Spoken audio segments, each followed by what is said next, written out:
Regardless of the era or time, matters of belief are naturally present. The essential question is, why do people have beliefs? Ultimately, in all aspects and perspectives, everything converges on the fundamental principle of avidya, ignorance, which is the root cause.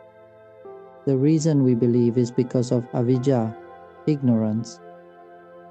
Even believing that practicing Dharma will yield results from our practice, all of this is belief itself. If we do not believe, there will be no driving force. Where does this driving force originate? That driving force comes from the Dhammadhatu, the true essence within us, which is stirred by mental formations, sankhara. This stimulation creates that drive, leading to a continual cycle of formations and conditioning. When these formations reach their peak, we get what we've been conditioned to seek. If it satisfies us, we're pleased, but if it doesn't, suffering arises, trapping us in attachment and delusion. This belief, formed from innocence, is entangled with ignorance, which binds us further into this cycle. At first, we simply believe, trusting so fully that we become almost naive, blindly accepting. Have you ever believed in something so deeply that you lost your ability to question it? Many of us have lived this way, relying on beliefs alone. And where does this come from? Ignorance, or avidya, is the root cause, the original source, the chief influence. Because of this, we start believing we have a true self, a body, all rooted in avidya. Both mind, nama, and body, rupa, get tied up in this attachment, fully taken over by ignorance. Then, after we come to believe in having a physical form, we continue to build upon this belief through traditions and culture. Culture runs even deeper than tradition. Traditions are beliefs passed down over generations, becoming established customs. Cultural traditions are practiced continually, eventually becoming automatic, embedded within us as a natural way of being. In a collective of lost minds, they gather and create stories that deceive themselves, building layers of delusion among minds, clouded by ignorance, avidya. Can any one mind break free from this influence? No, because the conditioning ripples out, impacting every mind it touches. This wave of conditioning spreads energy that surrounds us, and without the strength to resist, we simply follow along. Each mind depends on shared beliefs and continues acting in line with them, as society as a whole believes the same. We often follow the beliefs of the majority without question. If most people think a certain way, we tend to think the same. When society encourages blind faith, we go along with it, becoming part of a collective mindset influenced by those around us. This influence spreads from mind to mind, as each one absorbs and reinforces beliefs through constant interaction with others. When the mind is constantly impacted by certain knowledge or beliefs day after day, it becomes accustomed to them, absorbing them to the point where it lacks the strength to think outside the box. Without the power to question, it becomes weak, yielding to the external conditioning that repeatedly impacts it. This repeated influence surrounds us everywhere we go. Everyone discusses the same things and believes in the same narratives. We believe we are human. We believe we must act in certain ways, follow certain paths, earn merit or sin, be good or bad, all framed within traditions, culture, and the structures of daily life, even extending to religion. These are the frameworks shaping the lives of all beings, shared from birth as a common body of knowledge. This framework of conditioned beliefs molds us, covering over our true nature, much like clouds that release a thick haze, enveloping everything and preventing clarity. When we look beyond this world and universe, we find it all shrouded and obscured. This is the nature of cause and effect. It unfolds according to the laws of nature. Everything is part of this truth. All phenomena are continually expressing the Dharma. It is the essence of reality, the truth of the mind that is conditioned and shaken by the same old stories. In this world of conventionality, we are caught up in the belief of ownership, believing we have an identity, that we must love one another. These are our relatives, our families, our possessions, and the wealth and praise we seek, along with the happiness and suffering we experience. Everyone is molded to take refuge in money, striving to acquire it by any means necessary, so they can use that money to purchase happiness. This is the prevailing belief. People everywhere believe this way. It's how they are taught. However, there are also those who see things from a different perspective. Some reject these beliefs and want to escape from them, feeling tired of the same things. They look for ways to get away from it all, often seeking solitude in nature, trying to find peace and a new direction away from these attachments. Some people try to stay in a state of calm, avoiding thoughts and distractions, wanting to escape society, traditions, and culture. This creates two distinct groups, which is natural. It all unfolds according to the nature of the mind. We must ask why some minds are shaped by such influences, while others do not respond to these conditions at all. Some minds reject these attachments altogether and seek a way to break free from these layers of conditioning. This describes another type of mind, one that sinks deeply into superstitious beliefs. Every place has superstitions, all rooted in the concept of self-identity. These beliefs branch out into different customs and cultures, varying by region and locality. Consider how these beliefs manifest. Some groups worship spirits, others worship deities instead. Some worship both spirits and deities, which are essentially the same thing.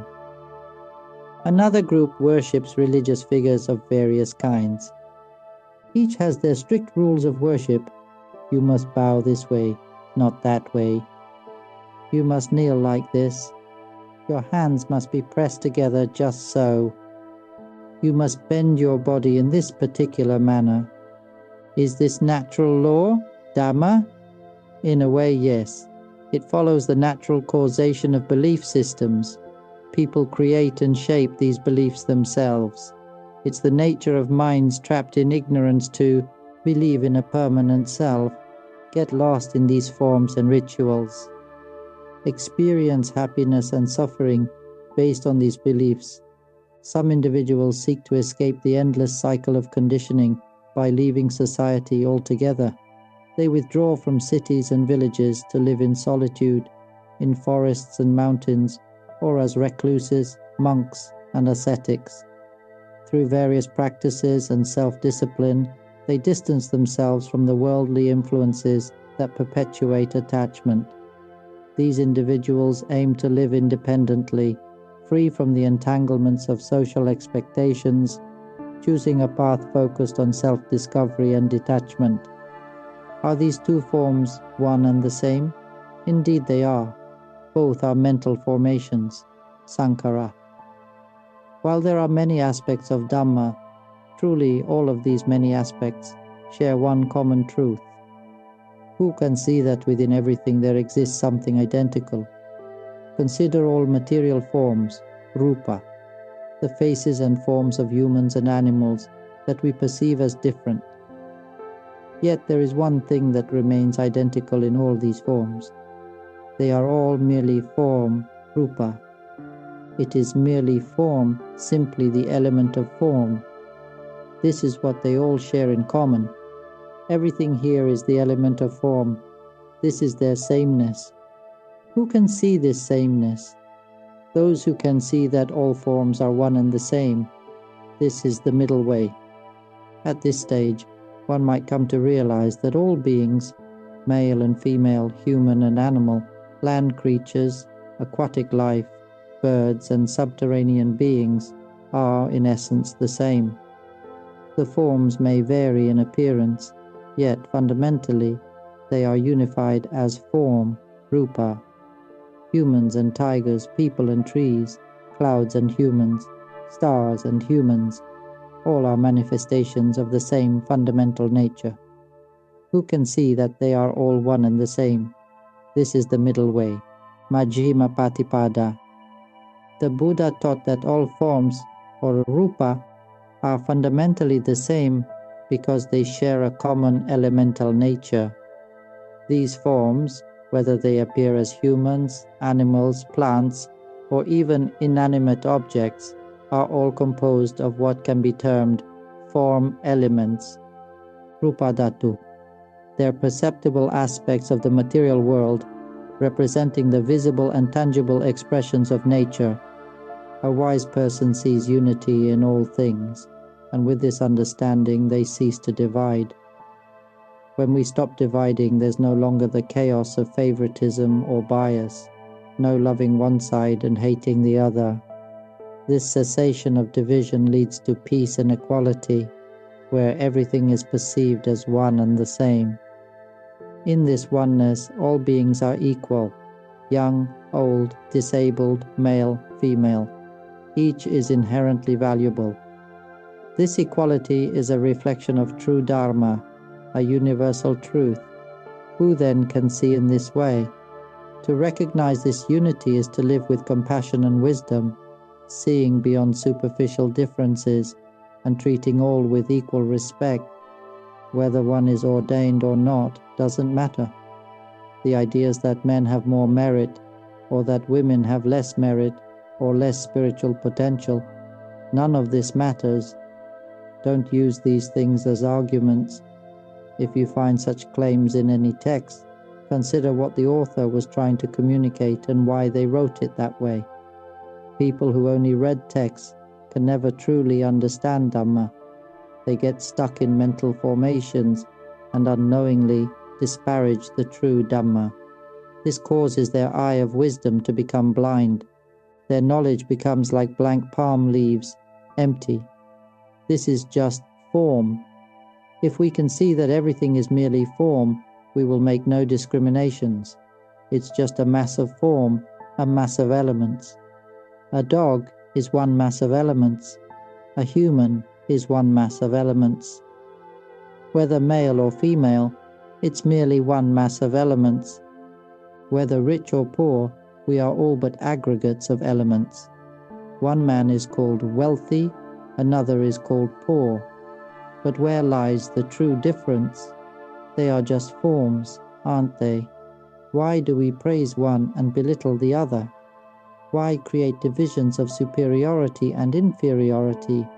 Are we not all just temporary arrangements of the same fundamental elements?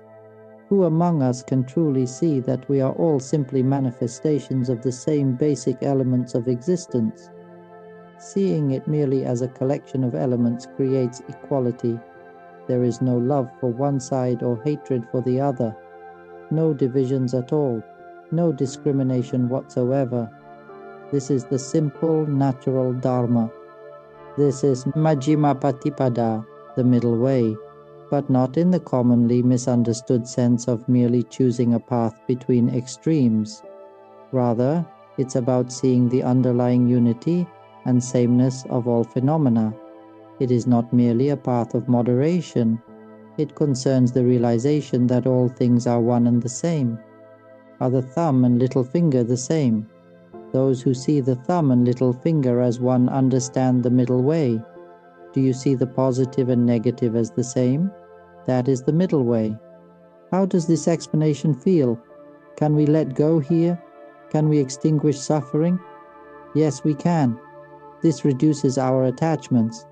This is the simplicity of Dharma. Why don't people explain it simply? Because those who explain don't truly know, don't truly understand. Why create divisions? This is the nature of form. Whatever form it may be, Whatever shape it takes, it's all just form, just elemental form.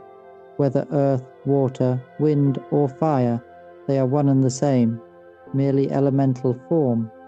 There isn't really earth, water, wind, and fire. There aren't really trees. There aren't really animals or humans.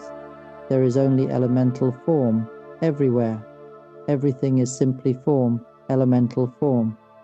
Whatever you point to is merely form. So what's there to make of it? Why divide it? Why separate into rich and poor, good and bad? Aren't they all just form? When you understand that everything is merely form, that's it. It ends there. No divisions, just equality. And so suffering ends because there are no divisions. Whether it's them or us, we are all the same. We are merely forms. This body is just a form that arises and then disintegrates. We'll discuss the subtler aspects later. This is about form. This is the middle way at its most elementary level. This is such simple Dharma. Has anyone ever heard such elementary Dharma explained this way? You could ordain for 1,000,000 lifetimes, cycle through rebirth 1,000,000 times, and still not understand this simple truth. Why? Because no one points it out this way. The Dharma is incredibly simple. Why does such a simple truth need someone to point it out? Can't people contemplate and understand this for themselves? This is all there is to it. Some have never heard the Dharma explained this way, yet when they do, it's miraculous. Tears flow and enlightenment dawns from just this simple truth. In that moment of realization, everything that was once divided suddenly becomes one. Everything is just form. They weep, their problems dissolve, their suffering clears, and they feel light. This is the most basic Dharma, the very first step, understanding form, elemental form. Now, let's look at mental elements, namadhatu. Let's look at mental elements alone.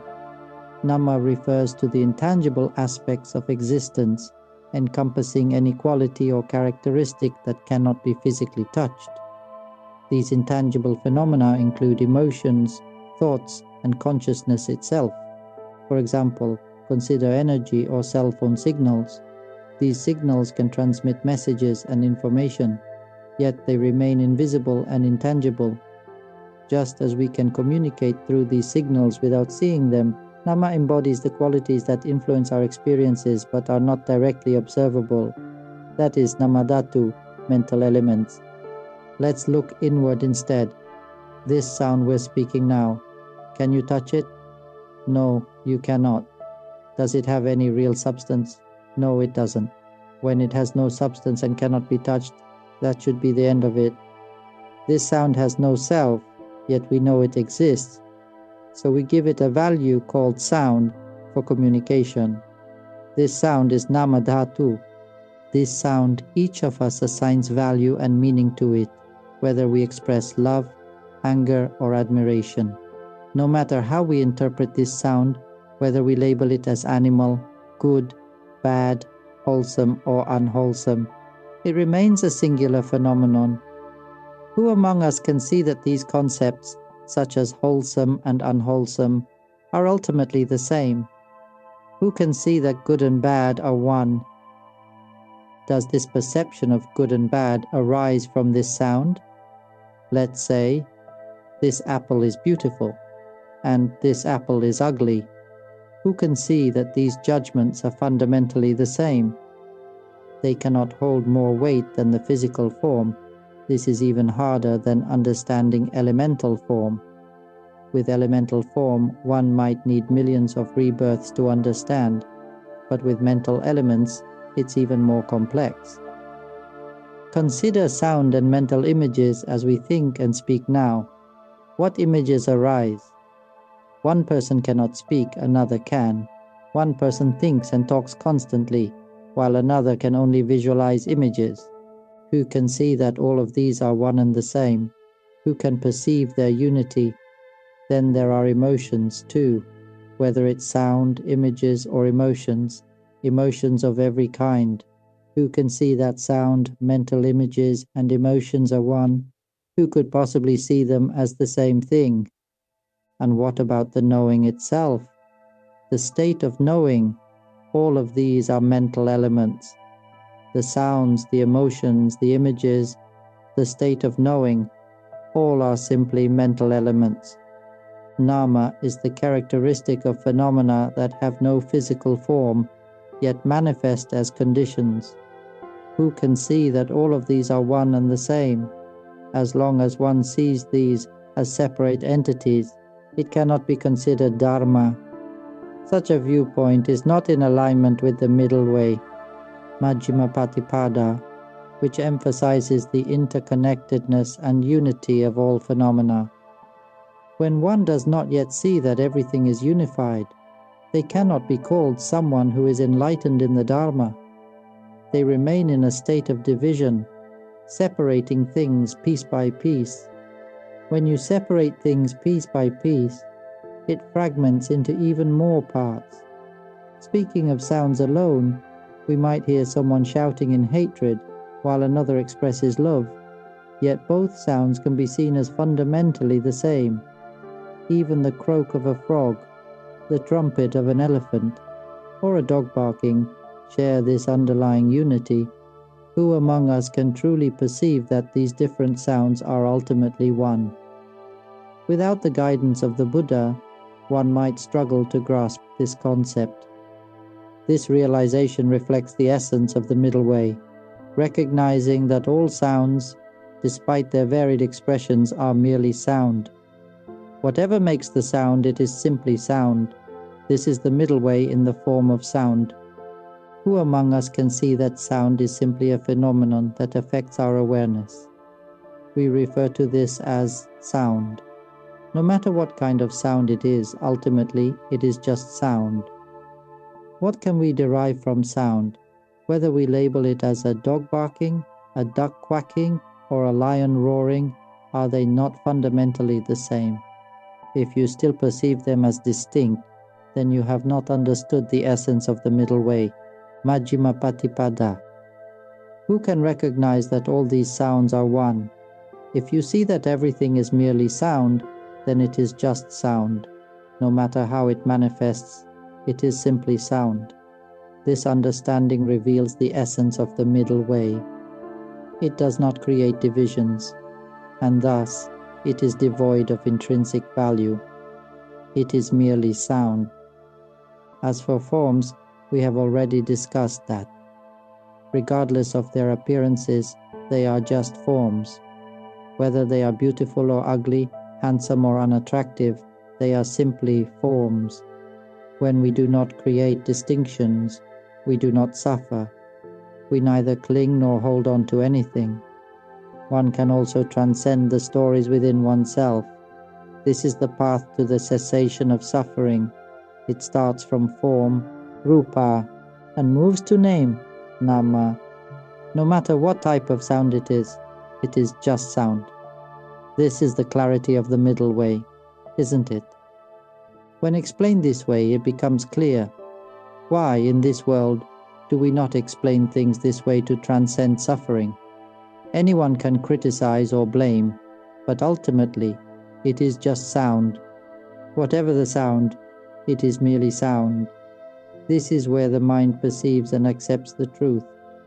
Begin by contemplating and understanding first, until the mind fully accepts it. This is explaining step by step, simply pointing to the middle way, showing what the middle way really is, what it means, what it truly is. Some will understand more clearly now. Speaking of sound, and now images, regardless of whether they are images of men, women, animals, cute animals or ugly ones, the images we visualize are still just images, aren't they? Who can see that they are merely images? If you can see they are merely images, that's the middle way, seeing that they are one and the same. Dharma doesn't discriminate. Emotions are the same. No matter the type, some people are very calm and serene, while others may be angry, irritable, melancholic, or indifferent. There are also very joyful and positive emotions. Whether they are positive or negative, aren't they simply emotions? Who can see that they are just emotions? Peaceful emotions and turbulent emotions are one and the same. Who can see that they are one? The essence here is about realizing that everything we perceive, whether sound, image, or emotion, can be understood as part of a unified experience. This realization can lead us to a deeper understanding of the nature of reality, free from the divisions that typically arise in our minds. Even some Dharma teachers may not fully grasp this concept because they still teach seeing things as separate entities. Why not explain that they are one and the same?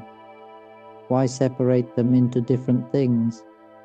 Perhaps it's because they want to train in calmness to avoid turbulence, and so they create separation. Humans then practice the art of being calm, trying to escape from chaos, escape from their duties. Some even quit their jobs to find peace, abandon everything, leave their families to live in tranquility. Why create this separation? True Dharma knows no separation, yet it seems that today's teachings promote division more than ever. When will we reach an understanding of the middle way? How many lifetimes will it take to grasp this? It's not something that is easily understood. Without the Buddha's teachings, no one would know about these truths, and they might remain forever hidden. The nature of the world is characterized by dualities, consistently presenting things in pairs such as happiness and suffering, merit and demerit, good and evil, wholesome and unwholesome. This dualistic perception shapes our experiences, binding us to these concepts and creating attachments that perpetuate the cycle of existence, samsara. When we depend on this, we remain attached and deluded this way through endless time, unable to escape the cycle. Explained this way, whoever understands it completely will be liberated from everything, liberated from suffering, liberated from the world entirely. This is the middle way. Speaking of emotions, right? Whatever kind of emotion, it's just emotion, merely a manifestation of emotion. This is the middle way in 4 aspects. Now for the next aspect, the state of knowing. Whether knowing with intention or without intention, whether knowing quickly or slowly, isn't it all just knowing? Whether knowing in time or too late? When knowing is too late, isn't it still knowing, as we know that it's too late? When knowing in time, isn't that still knowing? Hasn't the knowing already occurred? Even when too late, the knowing has already happened. Who can see that it's merely the state of knowing? Whatever way it knows, it has already known. If you can see it this way, this is the middle way. There's no separation. Why must we train to know in time? I would like to highlight this. When knowing in time, hasn't it already passed? When knowing too late, hasn't it already passed? Why desire to train to know in time? Why try to fix not knowing in time? Why must we divide into sides? How can this be Dharma? Here the focus is on clarifying the essence of the middle way, Majjhimā Paṭipadā, through the lens of the 4 phenomena: sound, image, emotion, and awareness. The idea is to illustrate that these 4 aspects are not distinct entities, but rather different manifestations of a single reality. That is the middle way. But if anyone sees sound and image as different things, emotions as separate, the act of knowing as separate, if anyone still sees the 5 aggregates as separate, that's not the middle way. Let's talk about just these 4 aspects first: sound, image, emotion, and the act of knowing. Who can see that they are one and the same? Speaking in terms of these 4 aspects first, if you all can see that these 4 are one and the same, that is the middle way. Because they are one, They are merely manifestations of mind, merely activities of mind, merely nama, merely the element of nama. Who can see this clearly? This realization is the true essence of the middle way. One may even humorously compare it to being merely a fart. What significance can we attribute to something that is just a fart? This is indeed the essence of the middle way. Who can see that everything is simply a fart? Recognizing this is to understand that it is merely a fart. Can the world accept such a teaching? It is both humorous and a profound teaching. Only those with great wisdom can truly appreciate it. So, who among you can perceive the middle way? This explanation encompasses it all, leading to liberation from suffering. What more can we seek in emotions, thoughts, mental images, or awareness? They are merely phenomena, mere elements of existence. To illustrate, likening them to a fart, what more can we attach to that? To perceive everything as a singular entity, what more can we attach to that? Whether it manifests as sound, regardless of its form, it is simply that. Whether it be a mental image, an emotion, or a mode of awareness, it remains that singular phenomenon. This encapsulates the middle way, distilling the vast multitude of teachings down to a single truth. That is the essence of the middle way, Majjhimā Paṭipadā. Now that we have established name, nama, and form, rupa, who can see that form and name are one and the same? Who can recognize that a tree and this sound are the same? That a tree and the emotion of anger are one? Who perceives that household items and the emotion of joy are one? Can anyone see that a gas stove, a refrigerator, women, children, the sound of singing, laughter, and various emotions are all one? The world cannot see that all of these are unified. This is why sentient beings cannot attain enlightenment or reach the true nature of reality. Without the Buddha to show the way, it would be impossible to realize the middle way. Who can recognize that form and name are one? That the elements of form and the elements of name are the same? This stage is very refined. Is the middle way not intricate? At each step, can we see that the elements of form and name are unified? Regardless of the type of emotion, can a house and the emotion of joy be seen as one? Who can see that a house and the feeling of joy are the same? That the feeling of sadness and a house are also one? Who can see that a house and a child's crying or a child's joy are one and the same? Who can see this? All of this is merely a phenomenon of nature. Who can see that it is merely a phenomenon of nature? Who can see that these things are merely objects of awareness? Who can see that all of this is merely one thing, anything at all? Or who can see that all of this is merely a passing wind? What is there to grasp from a passing wind? It is merely that. In essence, this condenses all teachings into one idea. There is no need to know much, just this. The Dharma is this: to understand that everything is just a fart. End of discussion. Understand that all is simply nature. When you see everything as merely nature, what more can you seek from nature? Nature is just as it is. This is the middle way. In summary, recognizing the five aggregates as simply nature represents a certain way of explanation. However, true realization does not come merely from this kind of description. It arises when the mind perceives directly.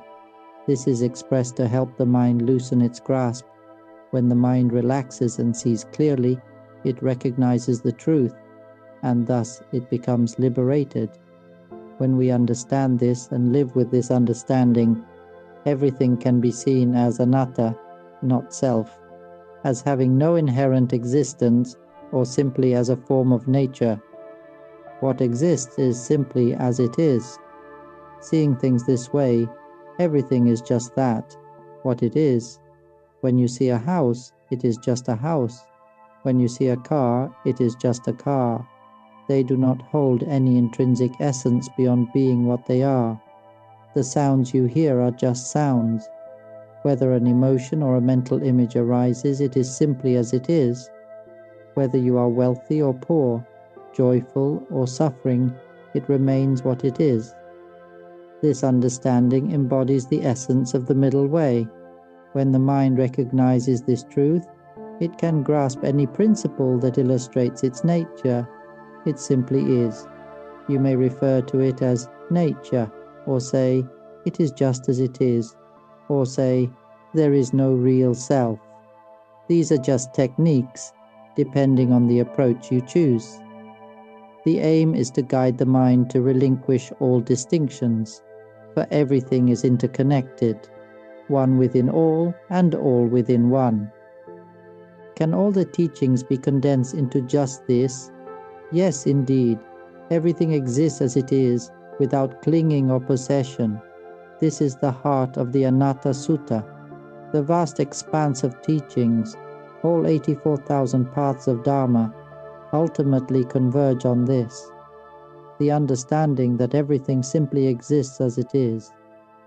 Those who grasp this truth truly know the essence of self.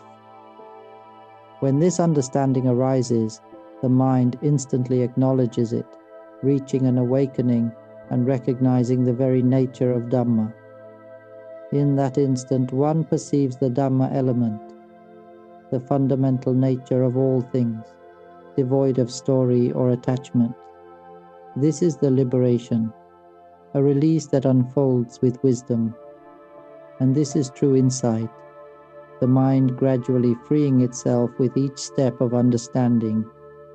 Thus the wise carry no Dharma principles, nor do they need to memorize texts or retain complex teachings. Knowing one leaf, they know the entire forest. A wise person sees through the essence and doesn't need to know in quantity. Those without wisdom must gather all leaves of the forest, learning to carry everything, competing over who knows more or less. What are more and less? See how these are mental formations? See how all formations are just as they are? What is there to grasp from nature? They form their thoughts thus because they do not know. And how can we help them? By giving them wisdom, by giving them understanding. So how do we help all sentient beings, all souls, attain freedom? We spread this essence of wisdom to them. But how can we share it? If this wisdom does not completely fill our hearts, if this understanding is not perfected in our minds, what can we offer them? If our minds aren't saturated with the completeness of insight, what could we offer to guide others? Without this completeness, we cannot even speak or teach properly. To help all beings transcend suffering and escape the endless cycle, our minds must be rich with the essence of wisdom. Then we can express even the most subtle nuances of the Dharma, articulating it clearly. Sharing this wisdom is not merely about words. It radiates as a force, an energy, that can uplift others. When the energy within is fully saturated with profound wisdom, we can articulate and explain it clearly. When we truly understand, we are able to teach and guide others. As this wisdom radiates outward, it has the potential to liberate all beings because it dissolves every lesser teaching, every concept that holds to individual identity, bringing everything together into one unified truth. When this knowledge radiates outward, it can liberate all beings, for it dissolves all dharmas, the memorized teachings, the teachings of self, into one single essence, leaving only one dharma. All becomes one, resting in the principle of anatta. Everything is just as it is. What can you grasp of a mere passing wind? It is but air in motion, existing as it naturally does. The material forms we see, the mental states we feel, they're all just like the wind. What can you truly hold of the wind? What is there to hold on to? The wind simply flows, following its nature. The winds of mental formations and fabrications, the winds of impermanence, All these arise only to dissolve, returning to their original state of non-being. Even goodness in the end dissolves and returns to its original nature of non-being. Even wrongdoing ultimately dissolves back to non-being, just as it was from the start. Why attempt to grasp at these passing winds? This is the subtle middle way, the path that leads to complete liberation from all suffering. When everything is recognized as simply nature, existing as it is, whether external or internal, everything is seen just as it is. The mind, at peace with this truth, feels light and free, always resting in clarity. This inner calm breaks away from delusions of attachment. Finally, the enlightened state, the Buddha nature, bursts forth, revealing itself as the pure, transparent essence of reality, empty and unbound. All teachings reach their conclusion, all striving ceases, and the endless cycle of existence collapses. From this point forward, guide all minds beyond the cycle of existence, continuing our duty. When such clarity arises, even this understanding must be released. Even the awakened knowledge that recognizes oneself as the pure, empty, luminous element of truth, this too must be released. Hold on to no dharmas, whether conventional or transcendent. They are one and the same. Why release even liberation? Because whether bound or liberated, whether free or unfree, none of it has ever truly existed. There has never been anything from the very beginning. There have never been beings of the world, nor has there ever been a Buddha. There is no birth and thus no liberation from birth. Nothing has ever been anything at all. Why engage in making distinctions? When understanding dawns in this way, this is the complete and perfect middle way. When one no longer clings even to liberation, when there is no concern or fear, when one no longer strives to enter nirvana, for nirvana itself is seen as ultimately unreal. Why desire entry into nirvana when one sees that there is no self to enter? Nothing has ever truly arisen, and nothing truly ceases. There is no conventional or ultimate reality that can be held as real. Here remains only the true essence, the pure, established reality, dedicated to lifting up all beings without exception. One is now ready to fulfill this role, like a child grown to take on the Father's work, prepared to dismantle the cycle of birth and death entirely. The cycle must end. This Dharma element, this complete and perfect understanding, will be spread to unite all minds as one. All conscious beings, may the truth essence of all Buddhas unite as one in this original understanding. May the truth essence of all Arahant attainments throughout past ages unite as one in this original understanding. May the essence of all awakened minds come together as one Buddha mind. By the cause of this Dharma element having reached the ultimate purity, let it draw all the elements of truth together as one. Let us undertake together the liberation of all beings through this truth. Let this wisdom understanding spread throughout the infinite universes, transcending the three realms of existence, to every dimension, every atom and subatomic particle where consciousness exists. May you all receive this truth. We will guide you to complete liberation. Let us unite our hearts as one in the Buddha mind, together liberating all beings through this original understanding. May you all release thoughts, emotions, mental formations, and even perceptions and memories. These are suffering. They perpetuate the cycle, leading to endless births and deaths. Whatever spells, dark energies, or karmic forces may bind you, wherever they may suppress you, through hatred or through truth binding, may all these dissolve and disappear completely. Awaken to this truth, and together become Buddha mind, liberating all beings. Sadhu, sadhu, sadhu. This is the beauty of the Dhamma that fills our hearts completely. Those who would become Buddha mind, those who would embody the essential element, will you undertake this duty? With this complete and perfect understanding of wisdom, this is the middle way. Let us also express our sincere apologies to all beings who have been affected by our past actions. We bow in asking forgiveness from all karmic creditors. For ourselves and all conscious beings, we ask forgiveness from all karmic creditors of the past. With sincere hearts we acknowledge our faults and take full responsibility. From this point forward, this truth element will liberate all beings without exception.